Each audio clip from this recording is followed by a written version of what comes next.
बर्तन गिरने की आवाज से शिखा की आंख खुल गई। घड़ी देखी तो 8 बज रहे थे। वह हड़बड़ाकर उठी। उफ, मम्मी जी ने कहा था कल सुबह जल्दी उठना है, रसोई की रस्म करनी है, हलवा पूड़ी बनाना है, और मैं हूँ कि सोती ही रह गई। अब क्या होगा पता नहीं। मम्मी डैडी जी क्या सोचेंगे? कहीं मम्मी जी गुस्सा ना हो जाएं। हे भगवान! उसे रोना आ रहा था। ससुराल और सास नाम का हवा उसे बुरी तरह डरा रहा था।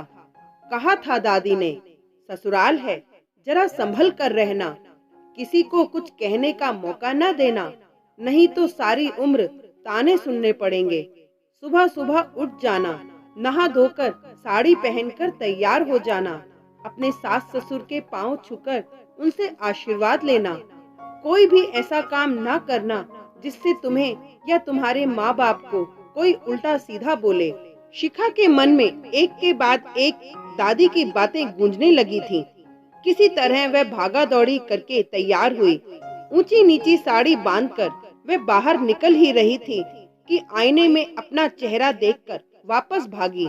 न बिंदी न सिंदूर, आदत नहीं थी तो सब लगाना भूल गई थी। ढूंढकर बिंदी का पत्ता निकाला, फिर सिंदूरदानी ढूंढने लगी।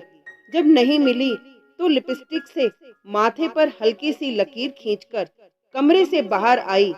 जिस हड़बड़ी में शिखा कमरे से बाहर आई थी वह उसके चेहरे से, उसकी चाल से साफ झलक रही थी।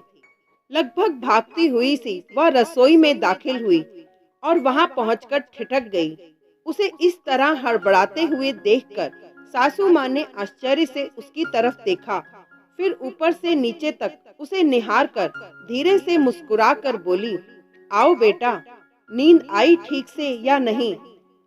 अचकचा कर बोली, जी मम्मी जी, नींद तो आई मगर जरा देरी से आई, इसलिए सुबह जल्दी आंख नहीं खुली। सॉरी। बोलते हुए उसकी आवाज से डर साफ झलक रहा था। सासू माँ बोली, कोई बात नहीं बेटा, नई जगह है, हो जाता है। शिखा हैरान होकर उनकी ओर देखने लगी, फिर बोली, मगर मम्मी जी, वो हलवा पूड़ी।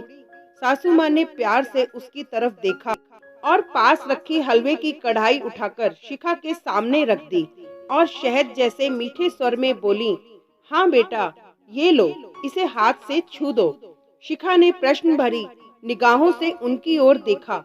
उन्होंने उसकी थोड़ी को स्नेह से पकड़कर कहा, बनाने को तो पूरी उम्र पड़ी है, मेरी इतनी प्यारी गुड़िया जैसी बहू के अभी हंसने खेलने के दिन हैं।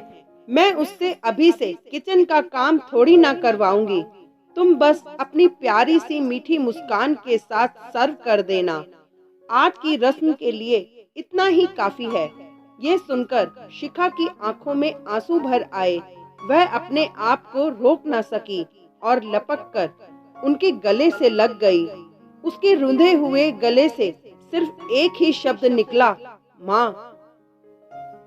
Thank you.